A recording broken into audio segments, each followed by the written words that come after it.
देश अब नई कर व्यवस्था में है। 1 जुलाई से आधी रात को संसद के ऐतिहासिक समारोह में राष्ट्रपति प्रणब मुखर्जी और प्रधानमंत्री नरेंद्र मोदी ने जीएसटी को लॉन्च किया।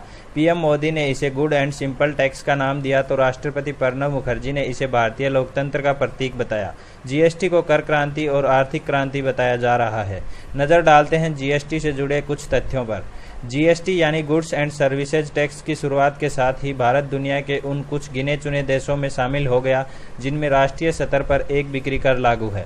जीएसटी के लागू होने के साथ ही देश में केंद्र और राज्यों के स्तर पर लगने वाला 1 दर्जन से अधिक कर समाप्त हो गए हैं। अब उनके स्थान पर केवल जीएसटी लगेगा। जीएसटी की 4 दरें 5, 12, 18 और 28% हैं। अनाज समेत कई सामानों पर जीएसटी 0% रहेगा, यानी कि टैक्स मुक्त कर दी गई है।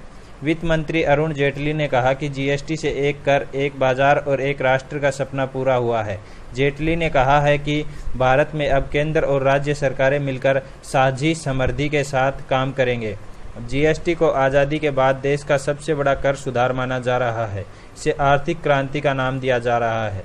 जीएसटी के आइडिया के सामने आने के बाद इस समूची प्रक्रिया को पूरा होने में 17 सालों का लंबा समय लगा।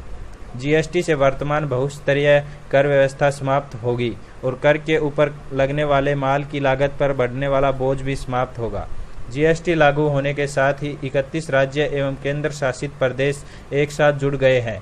टोल नाकाओं पर लंबी कतारें समाप्त हो गई हैं। पीएम मोदी ने कहा कि जीएसटी एक पारदर्शी और साफ सुथरी प्रणाली है जो काले धन और भ्रष्टाचार पर अंकुश लगाएगी और एक कार्य संस्कृति को आगे बढ़ाएगी। वहीं राष्ट्रपति प्रणब मुखर्जी ने इसे भारत की लोकतांत्रिक प्रणाली को मजबूत करने वाली प्रक्रिया बताई है। दोस्तों, मूवीज एनकाउंटर की खास खबरों में अभी के लिए इतना ही।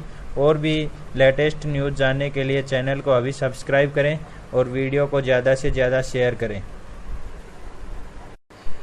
देश अब नई कर व्यवस्था में है।